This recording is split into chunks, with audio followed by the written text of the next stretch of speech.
for joining us, and as I can imagine, you may have lots of questions that hopefully through Renee's presentation this evening, they will be answered, but also we will leave some time to, if yes, general specific questions that would be general for everyone. Otherwise, we can make arrangements to ask questions. Renee has been wonderful in supporting some of our families in the past, so certainly would be willing to continue to do that to support our families and students here at Fairborn High School.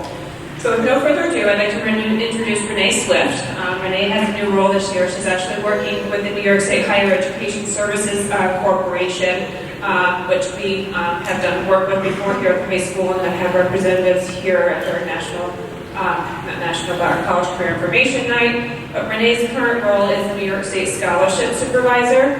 She also has many years at the college level experience. I'll let her share her experience. But with no further ado, I'd like to introduce you to Renee Swift for our financial aid evening. Thank you.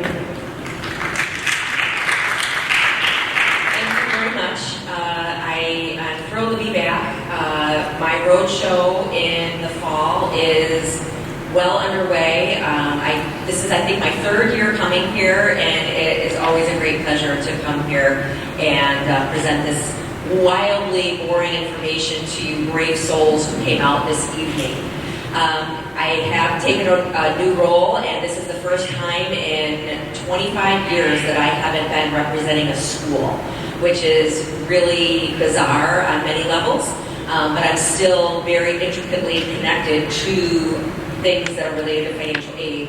In my role now, it's more on a state perspective versus a federal or institutional one. So what I'm going to share with you this evening is pretty generic information that's going to apply to the schools that your students are thinking about or considering or already decided upon. So it's just kind of tools for that toolbox. Whether this is your very first time through the process or your third or fourth time through the process, it's always helpful to kind of hear the repetition of this information so that you are proceeding in a good way and that you're having good conversations with financial aid offices and that you're getting your questions answered. So our agenda for this evening, I'd like to really start at the base level with it to, again, give you tools for your toolbox. We're going to talk about some common financial aid terms. We're going to define what financial aid is and what need-based financial aid is. You're going to hear that term a lot over our time together this evening, and you will see that term quite frequently in the materials that will be sent home to your students over the coming months. Contributor, that is a relatively new term to us in the financial aid world, and if you haven't filed a FAFSA for a recent college student, it will be a new term to you as well, so we'll talk about what that means. And also what it means to provide consent and approval on the FAFSA. New things for the 24-25 cycle that's going on right now and for the cycles going forward. And also the big unveil, which is no secret, I hope, of when the 2025-26 FAFSA will be available, as we have been told. And then some tips that we have learned along the way of this transitional year, I guess you can say, of a relatively stable financial aid application process that was overturned and upended into FAFSA simplification and all of the things that I think we learned, and I want to share those with you so that you have a successful experience going forward. So introducing you to some of my friends here, the alphabet soup that is financial aid. As many of our careers have its own language and jargon, financial aid is no different, and most of ours are acronyms that sound kind of funny when you put them together. Hopefully the first one up there is not any surprise to you. The FAFSA, the Free Application for Federal Student Aid, is the main financial aid form that colleges and universities use to set up your students' financial aid offers. In the first sense, it's determining students' eligibility for federal aid, so federal grants, federal loans, and federal work study. And many colleges and universities use the FAFSA information for their own need-based grants. So one of the biggest questions that we're asked as financial aid officers is, I know we're not going to get anything. Should I file FAFSA? And given the changes in the FAFSA in the last year, I would say it's even a more emphatic yes, because of those changes behind the scenes with the financial aid formula. If it comes to pass that you really aren't only eligible for loans and you're not really interested in that, then you haven't really wasted and invested too much time. You've done it once, and as long as the family finances don't change too much over the course of your students' studies, then you won't have to do the FAFSA from year to year. So again, it's a very powerful tool, and it could potentially open up a lot of aid opportunities for your student. So we always err on the side of, yes, take the time and fill it out. You never know what could happen with it. The next one is FSAID. That's not necessarily an acronym. It's Federal Student Aid ID, I guess. It's a terrible name for the thing, in my opinion, but it really is a unique username and password that is specific to each contributor, and I will define that a little bit later too, each contributor that's going to be on the FAFSA. So for parents that have either current or very recent college students, more than likely you already have an FSA ID, so you won't need to set up another one. But your student who will be starting college in the fall of 25 will need to set up an FSA ID. It's very similar to any other platform that you're brand new to, that you're doing that unique username and password, you're doing the challenge questions, and doing the multi-factor authentication, all of that. It's very similar to other platforms. And it's good for not only refiling the FAFSA every year, but for other things down the road, down the financial aid road. SAI and DDX are relatively new players in our alphabet soup, and that's a result of the FAFSA simplification that came to be for the 2024-25 cycle. The SAI stands for Student Aid Index. And for parents in the room that have maybe older students and filed FAFSAs last year or prior, you're more familiar with the expected family contribution concept. And they behave very similarly in the sense that it's a tool that financial aid officers use to help determine what types of financial aid your student is eligible for. It's part of the need formula that we use to set up financial aid in financial aid offices. And I have a couple slides later on that will show that a little bit more clearly, hopefully, for you. But it is, again, it's a tool. There's fewer elements that are going into the Student Aid Index compared to the expected family contribution in prior cycles. But really, it's a tool that we use to just set up financial aid offers. The DDX is the direct data exchange. That's part of the new FAFSA. It's connected to consent and approval that we'll talk about a little bit later, but it brings in the appropriate tax information not only for the student, but also for the parent or parents directly into the FAFSA. So it reduces the amount of data entry and potential for misentering information onto the FAFSA as it relates to the base tax year information that the FAFSA requires. MPN stands for Master Promissory Note, and this is connected to loans. So students can borrow loans and parents can borrow loans. And I feel pretty confident standing here at 7:09 on October 3rd, 2024, that a few months into the future when you start getting the financial aid offers for your students, if they file the FAFSA, loans will be a part of those offers. So you want to make sure that you are examining those offers very closely. They should be clearly identified as grant information, scholarship awards, loans, work study. They will have those phrasing on them so that you can distinguish between what is free money that you don't have to pay back and what is not free money that you have to pay back. So the Master Promissory Note is connected to those loans if a student borrows or if a parent borrows. It's the legal document that the parent or student is signing that's saying that they're agreeing to pay the loan back under the terms and conditions of the loan. SAP is one of the probably hundreds, I don't think quite thousands, but probably high hundreds of federal rules that we have to follow as federal officers, financial aid officers.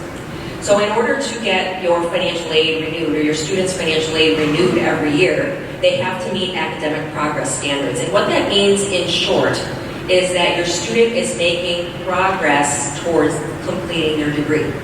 So let's use the bachelor's degree, the 4-year degree as an example. 15 credits each semester over the course of 4 years is going to be 120 credits, and that's going to be enough to graduate a student. Let's say they register for 15, they withdraw from one, fail a few and finish only a couple, 6 credits of the 15. That's not making progress toward their degree. So we, as officers and stewards of financial aid, we have to monitor this either on a on a semester basis, like semester to semester, or on an annual basis. So I encourage, once your student has decided where they're going to be going to college in the fall of 25, is to locate this information. It's usually in the undergraduate catalog, or it's under the policies on the financial aid website, or both. And just kind of loosely review that so that there's no surprises down the way. And as if it's not a fun enough process to go through and make sure that students are finishing their classes, earning good grades, all of the standards are different. So institutional standards are different compared to federal standards, compared to state standards. So we don't expect you to become experts on it, but I would hate for you to be down the road and getting an email perhaps one semester that says your financial aid is in jeopardy and have it be some kind of a surprise to you. It's just being loosely aware of full-time study, certain GPA requirements, how many credits per semester or per year do they need to complete in order to maintain their full financial aid eligibility. So it stands for Satisfactory Academic Progress. I'm not sure if I said that or not. SEOG stands for Supplemental Educational Opportunity Grant, and this is a pool of federal money that's given out to colleges and universities on a first-come, first-served basis to award to students who demonstrate the highest financial need. And usually we define that as students who are federal Pell Grant eligible. So there's that need-based criteria again. This is a fixed pool of money that's given out to schools. It's usually a small pool. Closer to a puddle than a pool. But again, it's to help students who are on the needier end of the student aid index spectrum. The next three I'm going to kind of lump together because they're all loans. The subsidized and unsubsidized loans are in the student's name. If a student files a FAFSA, they can be eligible for both of these loan types. The subsidized loan, the federal government defers or pays the interest on this loan while the student is enrolled at least half-time. Half-time is 6 credits or more. And I usually take this opportunity to say, in any semester that your student is looking to borrow a federal loan or you're looking to borrow a Parent Plus loan, which is that third one, 6 is the magic number. 6 is the minimum number of credit hours, which is typically 2 classes, that a student would need to be registered in order to have access to these federal loans. So if there's a semester where they're only taking 4 credits or 3 credits, they're not going to be eligible for federal loan support. So the subsidized loan is need-based. Government defers the interest on that loan, and that is derived from the FAFSA. The subsidized loan eligibility is derived from the FAFSA. The unsubsidized loan is not need-based, so anybody that files a FAFSA, regardless of their income situation, is going to be eligible for an unsubsidized loan.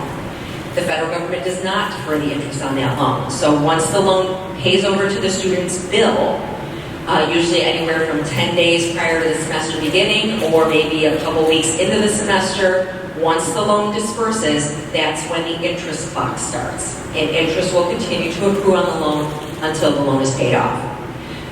No payments are required on these loans while the student is enrolled, but they can make payments if they want to. There's no prepayment penalty on these loans, but no payments are required until 6 months after the student graduates or is no longer a student. Sometimes there's a situation where the student needs to stop out for a little while. 6 months after that time frame is when they can reasonably expect to enter repayment. PLUS loan stands for Parent Loan for Undergraduate Students, so parents are also eligible to borrow to help with their students' educational costs, and that loan will always be in the parent name. It will never transfer to the student, like upon graduation or something. It'll always be in the parent's name, and it's a federal loan that enjoys all of the same, I call them bells and whistles, as the student's federal loans. Relatively easy application process. There's a loose credit check attached to it. There's not one on the student side of things, but there is a loose one attached to the parent loan process. They can align the parent loan to be exactly the same as the student's loan in terms of no payments while the student is enrolled, and then repayment beginning 6 months after the student is either graduated or no longer a student. Those are questions on the loan application itself. You can opt into that or opt out of it. You can make prepayments on that. You can do whatever you like with that. Those are questions that are actually on the application itself. So parents can borrow to help with their students' educational costs. And the final one up there is TAP. And it's one of the New York State programs that we're probably most familiar with, the Tuition Assistance Program. New York probably has the most robust and strong state grant program in the country. TAP is probably the most recognizable. We have several other scholarships that students may qualify for too. And I'll go into New York State a little bit later in the presentation. But just wanted to kind of lay the foundation with these items here. So what forms are involved? We've already talked about the FAFSA. So the FAFSA is kind of the federal/institutional form. That's the big one. It's looking at household income, assets, and it's determining federal aid eligibility. And like I said, many colleges and universities use it to award their own need-based grants.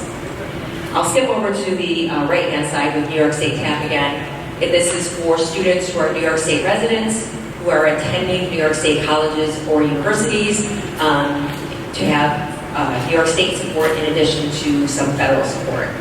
If your students are solely looking at schools outside of New York State, they've already kind of decided New York is not for them, then the New York State TAP application is not going to kind of do anything, because anything that would be coming out as a result of the New York State application is not portable. You can't take it out of New York State. So it's only for use within New York State colleges and universities. And in the middle is the CSS profile. It's not used too much locally. The only one locally that uses it is U of R. It's more for your large institutions that have really exceptionally large endowments, and they want to make sure that they are spending their monies appropriately. So the CSS profile, I historically called it the FAFSA on steroids, because it asks many questions that the FAFSA does and more. So be prepared if your school is a CSS profile school, that you're going to be devoting just a little bit more time doing not only the FAFSA, New York State TAP, but also the CSS profile. So what is financial aid? I think I've kind of touched on a lot of that already this evening so far, but it's pretty much two main categories. The first category is called gift aid, or as our students call it, free money. It's money that students do not have to pay back in the form of scholarships, which are awarded on a basis of the student's merit or skill. The FAFSA is not required for that review. Most times it is a partnership between the admissions office and the financial aid office. They kind of work together. One has access to the records that's been sent in by the counselors, and the other has the access to the FAFSA and TAP information. So they kind of all work together, and it is a formula, it is a packaging philosophy that colleges have to say if a student falls in this category, they get this amount in their scholarship. So it's a pretty good working partnership, and the FAFSA, again, is not required for that review. For grants, on the other hand, the FAFSA is required, because grants require demonstrated financial need, and the best way to examine that is through the FAFSA data. So that's, again, why we encourage students, wherever possible, to follow the FAFSA and just kind of see what happens. Worst case scenario, as I mentioned earlier, would just be access to student loans, and depending on how you're feeling about those, then you can just kind of go forward and say, you know what, we're going to save ourselves an hour of time each year and not renew the FAFSA and CAP applications. The other category is called self-help, and this is where loans come into play, and I've already kind of talked about, students can borrow, parents can borrow, no payments are made, or no payments are expected while the student is enrolled, but they can be made if they want to, and then the reasonable expectation of repayment would be 6 months after graduation or otherwise leaving school. The other category within self-help is just kind of a general employment, and it could be one of two things. It could be federal work study, which is eligibility derived from the FAFSA, because it's a need-based program. Or some schools will just put campus employment out there. So just letting students know that even though you don't qualify for federal work study based on FAFSA information, you do have the opportunity to work on campus if you want to. It's no difference in terms of the rate of pay. It's no difference in the experience. It's just who's paying the student. Are they being paid mostly out of federal dollars, or are they being paid out of the department's budget? So it's a great way to get connected to campus. It's a great way to build skills for resume. It could be related to their major, not related to their major, but it really is a great opportunity, to become connected to campus. Where does the money come from? We've talked about the federal government with regard to the FAFSA, the state government with regard to the New York State TAP application, your colleges and universities with those merit scholarships and need-based grants, and then your private organizations for outside scholarships. Now is the time to start thinking about that, especially for our senior families, to start identifying and researching the free, reputable search engines for outside scholarships. If you wanted to take a tour of the local financial aid office websites or the schools that your students are considering, that would be my recommendation, because you're going to get a lot of good information there for outside scholarships, whether those are search engines or links directly to scholarships that their students have received. I do have a slide near the end for the Rochester Area Community Foundation for some local opportunities. Their new application will be starting on December 1st to align with the FAFSA release. So that link will be available to you later. So kind of introducing you to the world of financial aid awarding.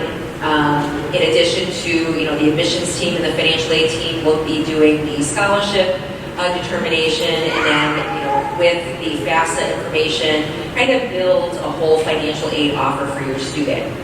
And where it starts, it does start with the FAFSA, but where it really where the rubber meets the road with it is with the student's cost of attendance. And this is also called the budget or the cost of education.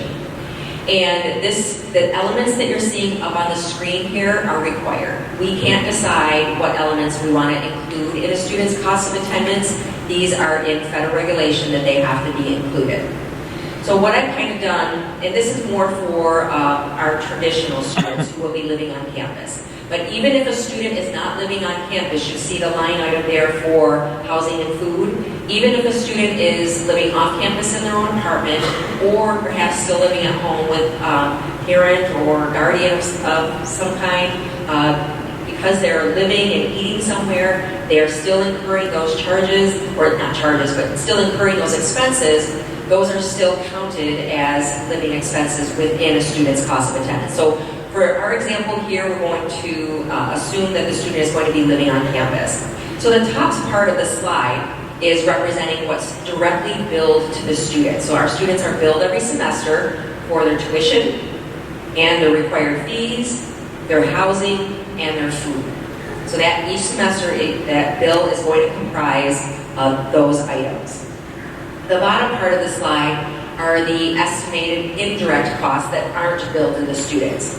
An estimate for books and supplies, an estimate for travel, and an estimate for personal expenses. So all of those items together are what it would cost to attend college for 1 year.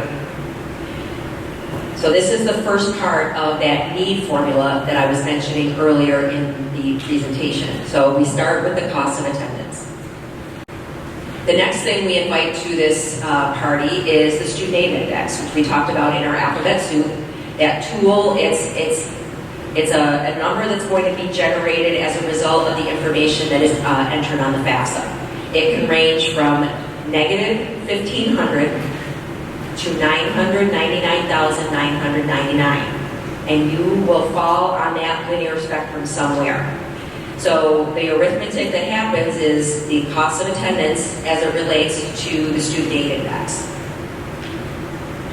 If there's a positive number left over there, then that student demonstrates financial need and could be eligible for federal grants, institutional grants, the subsidized loan, and work study. If there's 0 or a negative number listed there, then the student does not have demonstrated financial need and would qualify for unsubsidized loan and campus employment if they want to work on campus. It's all about the relationship between the cost of attendance and that student aid index and that arithmetic. On the FAFSA, students can enter up to 20 schools to receive their information. So they would be sending electronically, the Department of Education will be sending all that information out to all of the schools listed on the FAFSA. So you could, in theory, receive 20 different financial aid offers from all of these schools. The student aid index is going to be the same across all those schools. And they're going to base their need calculations and financial aid offers on their own cost of attendance and that student aid index. So if your student is looking at a variety of different school types, a combination of maybe community colleges, state colleges, and private universities, then you're going to see a pretty potentially wild swing of demonstrated financial need, where the need might be lower at a lower cost institution and higher at a private institution. So I say these things to just kind of prepare you for what you're going to be seeing in a few months. That if you got a, say, $15,000 scholarship, or I'm sorry, $15,000 grant from one school, you may not see that in another because of the cost difference.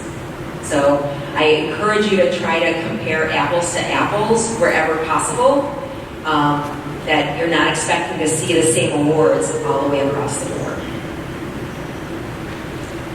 So our FSAID friend that was part of our list when we started, you might be saying to yourself, what can I do now? The FAFSA, spoiler alert, not available till December, but I'll get to that in a minute. But what do you want to do now? Because if you're like me, you're might have a checklist, or you're very task oriented. You want to feel like you're making some progress, like your students are making progress towards completing their senior year this year. You also want to feel like you're making progress to get this process started. So what you can do, and what your students can do, is set up their FSAID. I would really encourage it to be set up earlier in the process rather than later, because there's some checks behind the scenes that happen in terms of verifying identity and other things behind the scenes in order to have that FSAID be up and running when the FAFSA is available. So if you wanted to do that something this weekend together as families, you can do that. Again, if parents in the room that have either current or very recent college students, you probably already have one. And even if you're unsure, as you go into the process itself, it'll say, hey, you already have one. And then there is a pathway to follow. I forgot my username, and then you might probably need to reset your password too. But they do have those pathways that you can follow just by some weird thing that you might have an FSAID set up and you didn't realize that you did. But this is for refiling the FAFSA every year, which needs to be done every year, and some other processes down the road as you get closer to getting enrolled in the fall of 25. So FAFSA on the web is the quickest way to get the FAFSA completed. FAFSA.gov is the website that you're going to want to go to. As I mentioned, December 1st is when we have been told that the FAFSA will be widely released. We have schools and students at a select level are in the midst of beta testing the new FAFSA to hopefully avoid some of the challenges that many of our families experience for the 24-25 cycle. So we can all silently thank them for taking one for the team, so to speak, for experiencing and paving the way for hopefully smoother FAFSA processes going forward. So we are tempering our expectations there. But December 1st, I would encourage, if you can wait a little bit beyond December 1st, but still be mindful of deadlines and things. Even under the best of circumstances, even prior to the overhaul of the FAFSA, even under the absolute best of circumstances, doing the FAFSA on the first day it's available has been a challenge. The website's overloaded, it crashes, it makes an already anxiety-ridden process even more anxiety-ridden when technology fails. So if you can, I would maybe wait till later in December if possible, so that you can let the bugs work themselves out. But again, still be mindful. There's no prize on December 1st or whenever it's been widely opened to everybody. There's no prize, unfortunately, for being the first one to complete it. Wish there was, but there's not. So if you can wait, I would advise you to wait.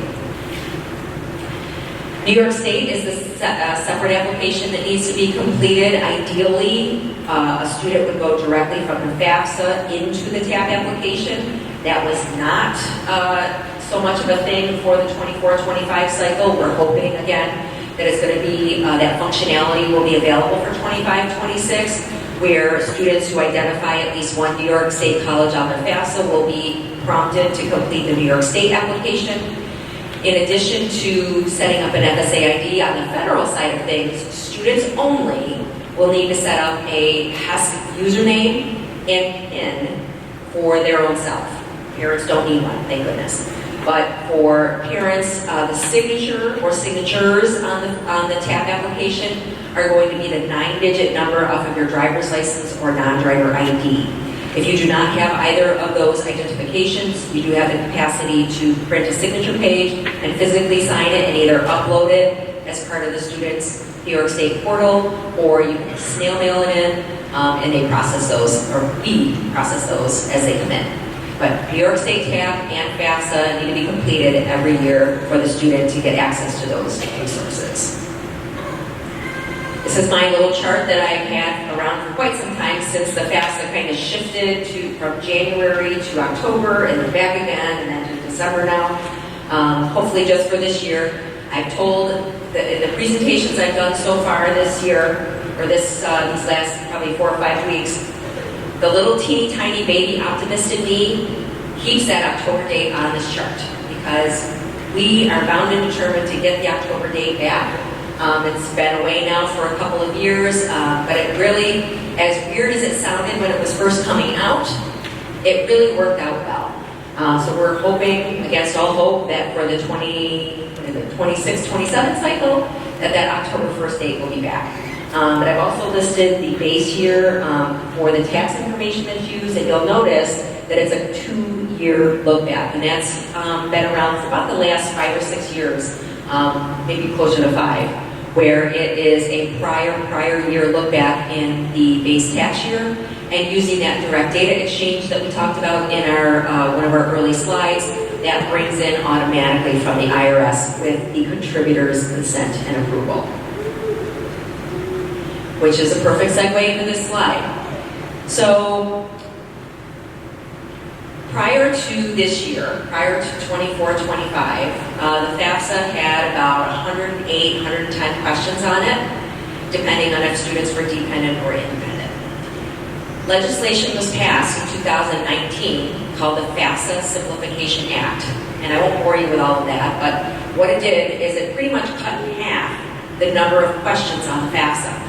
So it was meant to simplify the process and get more financial aid into the hands of students to achieve their educational goals. So the 24-25 cycle is the first active cycle with full FAFSA simplification in it.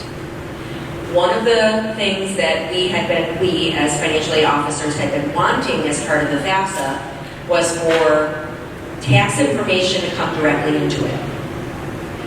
And it did exist on some level prior to this year called the IRS Data Retrieval Tool, and families in the room that have done FAFSAs prior are familiar with that phrasing.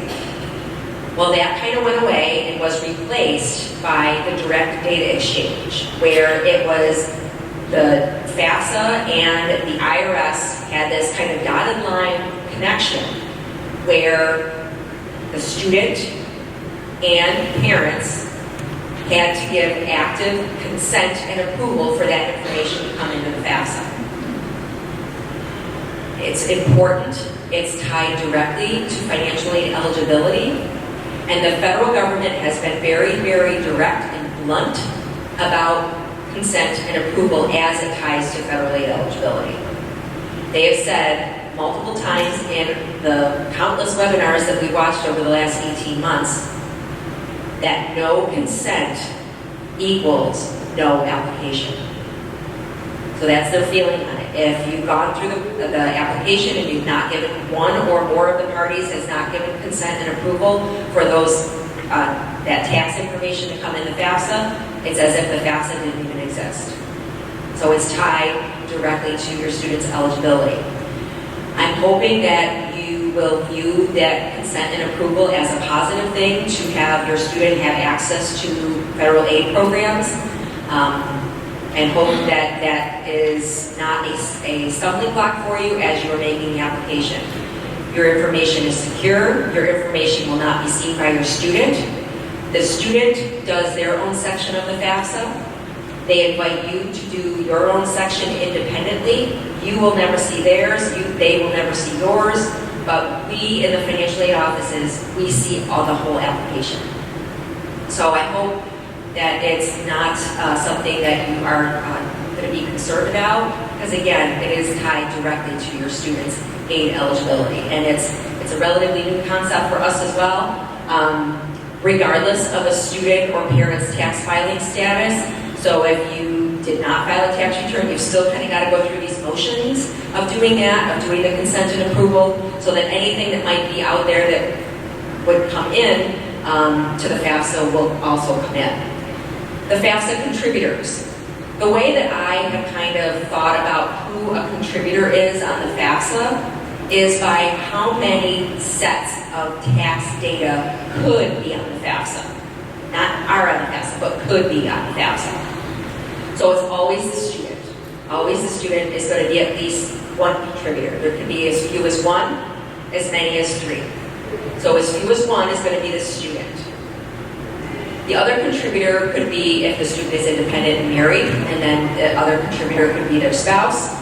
But in a dependent situation, if parents are married to each other and filed a joint tax return for 2023, then only one of them is a contributor, because they're kind of a 2-for-1. Because they filed a joint tax return, it's one additional set of tax data. So we've got student tax data potentially, and joint tax data potentially. So that's 2 contributors.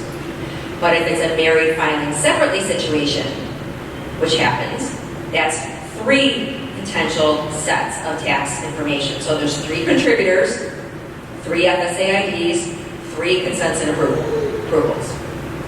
If there's a divorce separation situation, the first question is, are the parents married to each other? No. Which parent provides more than 50% financial support? Identifying that parent. If they are still single or not married, then it's only that parent contributor. But if they are remarried, then that's 2 additional contributors, student and the parent spouse. What's great about the FAFSA simplification, or one of the things that's great about it, is within the FAFSA itself, there's what's called a parent wizard. And they're not FAFSA questions, but because this whole consent and approval and contributors is so new to us all, there was a little wizard built into the FAFSA, kind of like a little tutorial to say, are your parents married to each other? It's a set of yes or no questions essentially. And the answers to those questions will tell you at the end of this little wizard, you're including 1 parent contributor, you're including 2 parent contributors. So it's pretty slick. So it's built right in there to help answer those questions if that may be something that you're a little bit confused about or not sure about which contributors are going to be on the FAFSA. So again, it's regardless of tax filing status. If you didn't file or you did file, you're still getting consent and approval.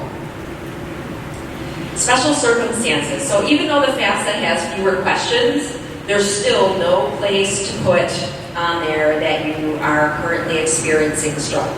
Because as I said, it's a 2-year look back. So in 2023, your tax return could have been fantastic.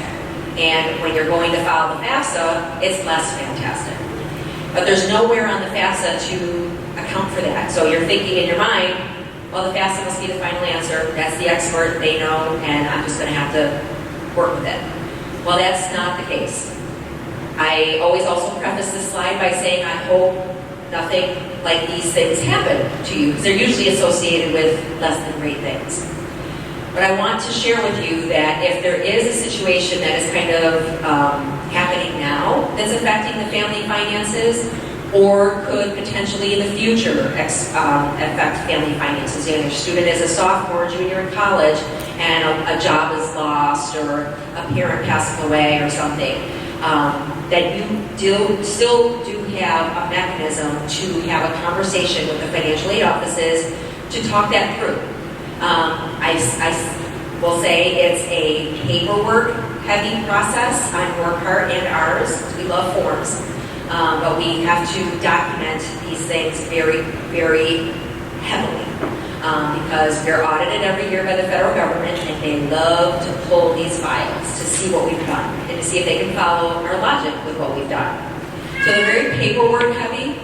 They're very time-consuming, both for you and for us.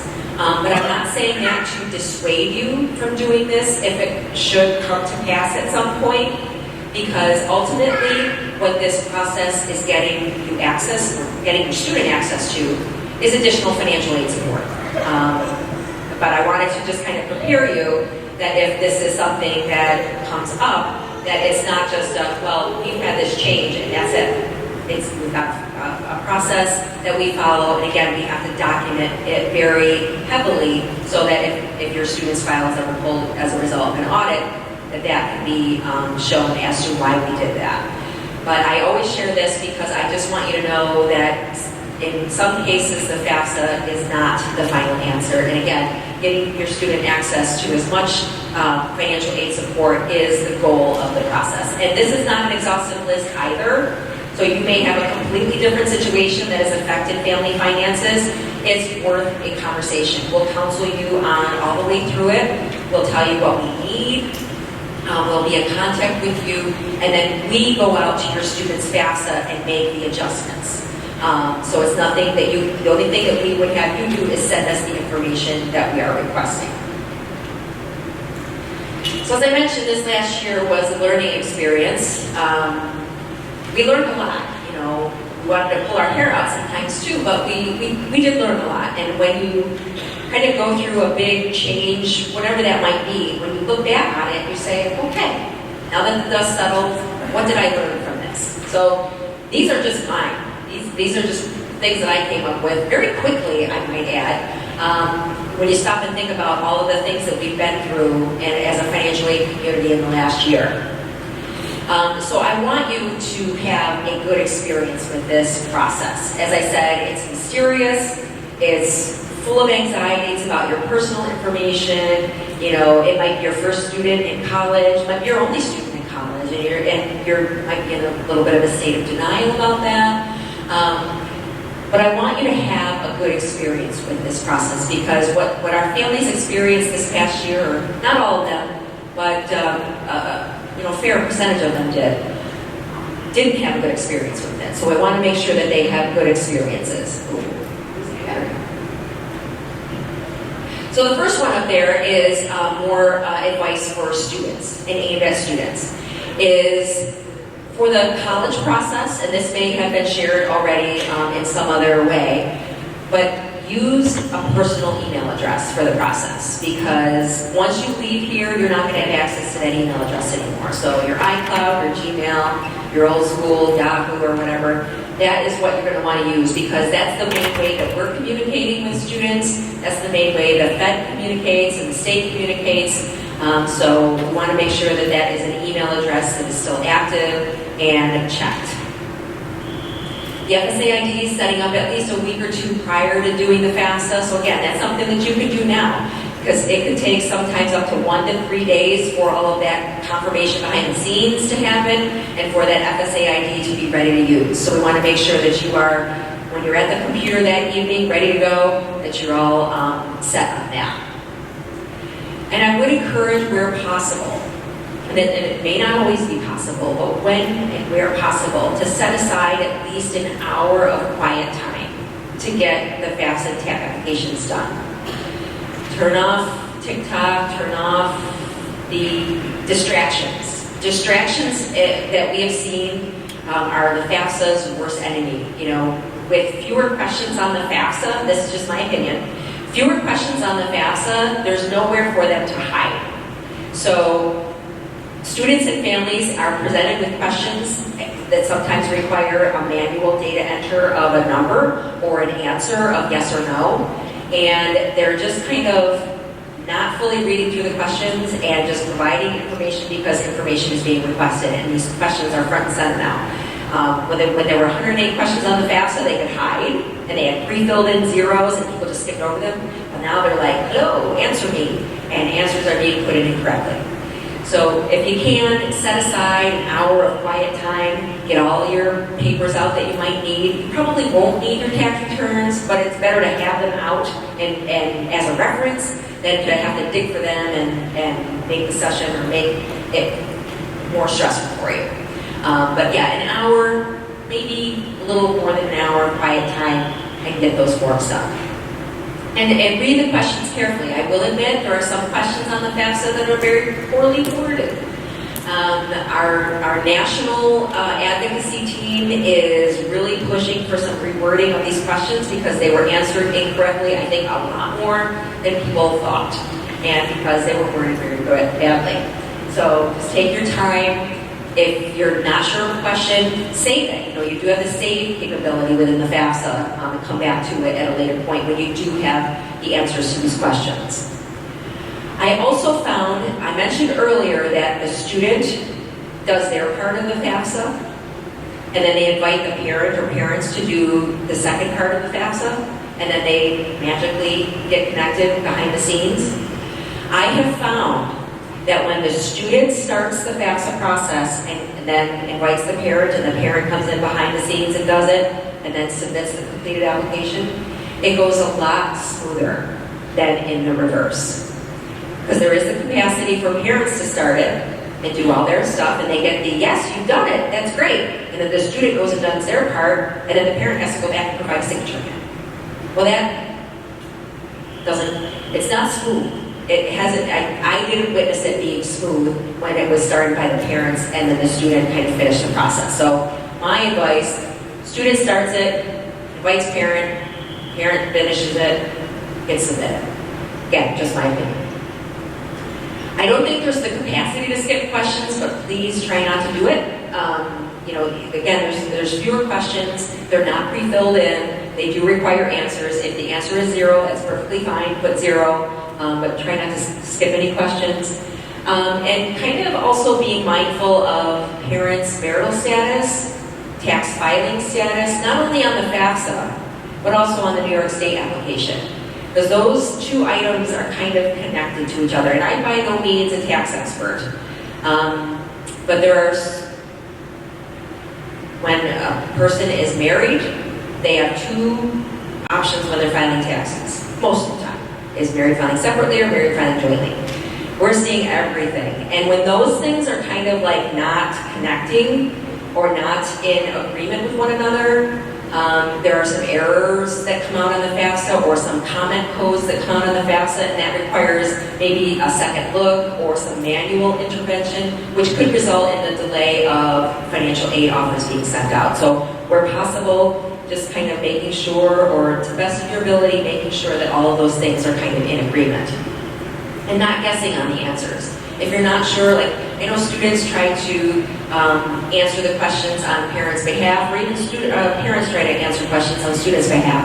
If you're not sure, again, save the question, or save the FAFSA, and get the answer to the question so that you're providing the correct answers to the questions. Legal name, birth date, social security number are the 3 most important things on the FAFSA. And that's actually part of the FSAIT setup. So the student's legal name, the student's date of birth, and the student's social security number as it appears on a social security card. Those are the items that are kind of sent out to a bunch of different agencies to confirm identity, to confirm citizenship, and a bunch of other things. So if one of those things is off, then again, it's going to be kind of put off into another part of the funnel to have manual intervention done or a correction made later, and it could cause some delays. And the last 3 I'll just kind of lump in together too, as mentioned with the email. Checking email regularly. We are going to be communicating on a regular basis. Fed is communicating, state is communicating. So we want to make sure that you're checking your email regularly, a couple times a week at least, because we might need additional information, we might need to clarify something, and if that is not looked at until the week you move into school, that again causes some delays. And responding to our inquiries in a timely way, we are trying to be as proactive as possible. The last few schools that I've worked for, we've sent out like paper requests for information to start out with, because we feel like maybe paper is more likely to be read. But then going forward, it's going to be an email notification or outreach. But yeah, just kind of respond to those inquiries in a timely way, because we want to get that information into your hands as soon as possible. And I feel you also want that information in your hands as soon as possible, because you're going to be making a pretty decent enrollment decision come May 1st. And you want to make sure that you have every piece of information available to you so that you can make that decision. And asking questions in a timely way. You're going to have so many opportunities to make visits to campus, whether that's through open houses or accepted student days, or just even a seemingly random meeting with the financial aid office, whether that's in person, on the phone, or through Teams or Zoom or whatever. We're open to that. We want to answer your questions, because whether this is your first time through it or your fifth time through it, you're going to have questions, because each experience is different. Each financial aid office is different. Each college is different. Each way of doing things is different. And we hear that all the time. Oh, my son went here, or my daughter went here, and this experience has been so much different. And sometimes it's different good, sometimes it's different not so good. So we want to make sure that you are getting all of your questions answered, and certainly reach out when you have those questions, because I feel like you probably will. Here's some resources for you if what I've shared with you this evening is just not enough and you are craving more. StudentAid.gov is a great resource for everything related to federal financial aid. So this is where the FAFSA lives. This is where other parts of the process live, like those parent loan applications and other documents related to not only parents' loans, but students' loans, but that all lives on StudentAid.gov. It's information dense, I will just warn you. If you're ever having trouble sleeping one evening and you want, this is a good place to go. But they consolidated a bunch of different websites, because we had information here, we had information here, and all over the place. They created StudentAid.gov about 3 or 4 years ago, so it's very information dense. It's good information. It's everything related to federal aid that you would want to know, and stuff you probably didn't want to know. New York State website, it's got a lot of great information about our programs as well. Different grant programs, state scholarship programs, the requirements for all of those, great things there. For students who are looking at SUNY schools, CUNY schools for Excelsior, you can sign up for text alerts when those applications are available each semester. So a great resource, and it's been revamped in the last 6 months to 12 months to be a little bit more user-friendly on both the student side and the school side. And as promised, the link for the Rochester Area Community Foundation for local scholarships, great resource for our students. We've seen a lot of wonderful support from them over the years. My contact information, as I said, I'm relatively new to this school in terms of the financial aid presentations, but certainly more than willing to be a resource for you, a sounding board for questions. You could just sit and listen to this stuff and it washes over you and you're like, wow, that was a lot of information. And then once it kind of settles into your brain a little bit and you're kind of more open to some of the things that were shared this evening, you're like, oh, let me ask about this, or oh, let me ask about that. But certainly if you have questions throughout the process, I'm happy to be a resource or get you connected with somebody that can assist you a little further beyond me. But I'm happy to do that as the time comes. That's all the information I had for you this evening. Happy to answer any questions or hang out a little bit too if you had more specific questions to your own situation. I'm happy to talk to you about those too. Yes? You said to check your email regularly. Does the system pump out an email to the student and parents so that they're getting the same message? So the question is kind of a follow-up to the checking the email regularly and asking if it's going to both the student and the parent. So that depends on the school. So I've worked at schools that strictly communicate only with the student. I've worked at schools that will communicate to the student and the parent that's on the FAFSA. So it's going to really depend on the school. That's been my experience. But we would ask maybe parents to kind of nudge your students and say, hey, did you check your email this week? Anything that we need to be aware of? To kind of get them into that good habit of making those checks. But it would really depend on how the school is doing that, but I've seen it go both ways.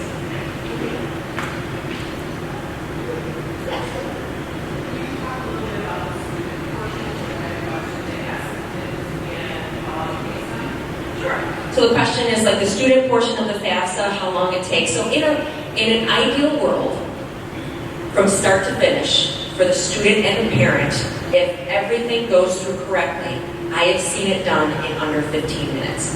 Both of it, both sides. So the student side is mostly going to be pre-filled in as a result of the FSA ID setup. So that's the student's name, social, date of birth, address, all that stuff, the demographic information. That's going to pre-populate right into the FAFSA. It's going to ask their state of residence. It's going to ask their citizenship status. It's going to ask what colleges they're looking at. So I said you can list up to 20. What their high school completion status is.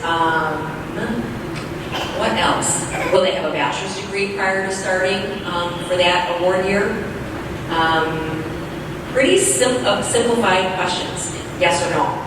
The most data entry, I think, on the student side of things is going to be entering the schools. But then they've got to go through that consent and approval process with the IRS. And if there's anything to be brought in, that will be brought in. There are asset questions on both the student and the parent side, like what any checking or savings or investments, stocks, bonds, those type of things, rental properties on both the student and parent side. But there's really minimal data entry on both the student and the parent side because, like I said, the student, a lot of it comes in from the FSA ID setup, and then the IRS direct data exchange pulls in the income information if it's there. Data entering the school codes on the school side of things. That's pretty much it. But I would say, again, from start to finish, if they've done if they Uber prepared for it and they've got all the school codes typed out that they need, they can just but you can also search it on the FAFSA. I've seen it done in under 15 minutes on both.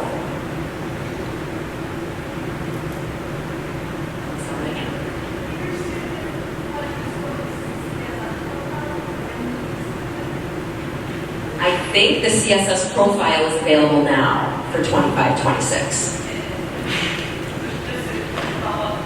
Any colleges that do have the CSS profile there, telling us definitely have students do that now, so that they would receive their applications shortly after they give them that information and basically what they're looking at to pay. Harper sent out an email saying, please complete your CSS profile as soon as possible so that we can use that information to give you basically your financial impact.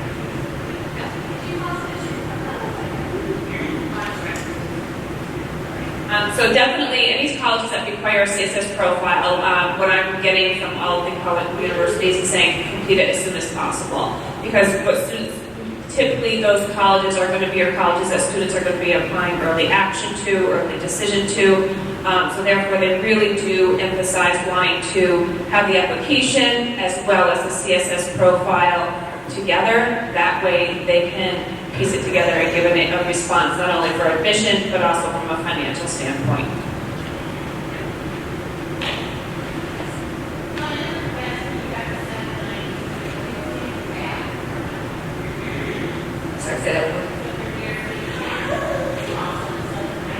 So for the FAFSA, it's the FSA ID for the student and parents. For the TAP application, only the student needs to set up a username and PIN on the TAP side. So the parent does not need one for that. So it saves you one step there.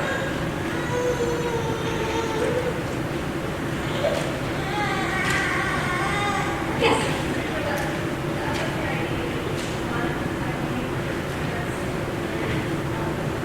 Yes. You will have to also, you'll just provide the identifiers for the other parent, but the other parent would not need to set up an FSA ID or provide a signature in FAFSA if it's a very friendly joint situation.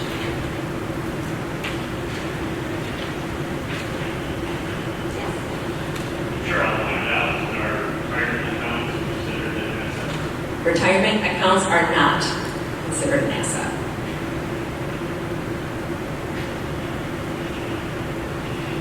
Which usually makes people kind of happy.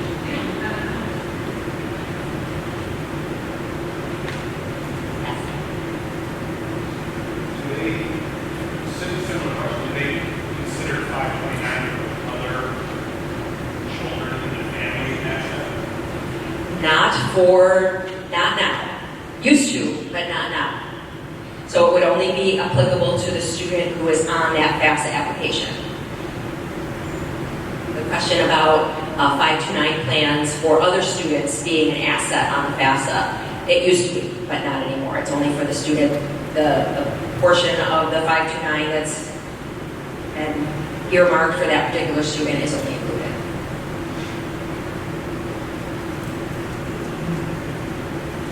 All right, well, I thank you guys for being brave souls, and again, I'll hang out for a few minutes if you've got additional questions. Thank you so much.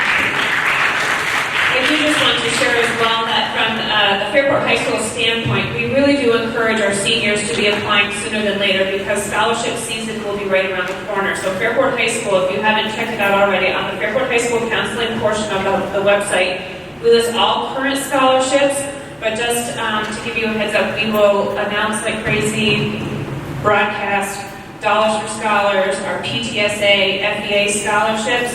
I'm not sure if you're aware, but just Dollars for Scholars alone for our local region gave out $88,000 to our graduating seniors. So please encourage your students to get through the application process quickly, not quickly, but sooner than later, because that way they can take a little bit of a break and dive into scholarship season.